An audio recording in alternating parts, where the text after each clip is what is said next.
So we are trying to set up the NVR with hard disk and need the internal storage. So the first thing is I'll connect the power cable. Connecting the power cable now.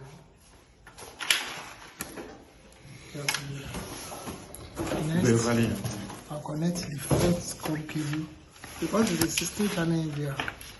So I'll connect the second COM cable. After connecting the COM cable, because we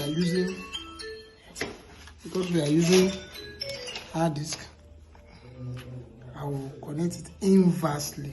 Can you see? It's like this. And this. So this type of NVR can use two. It doesn't. Two hard disk.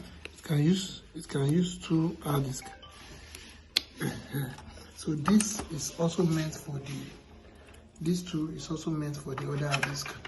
So the next thing I'm going to do is I'm going to set this 1, 2, 3, 4 must also be 1, 2, 3, 4.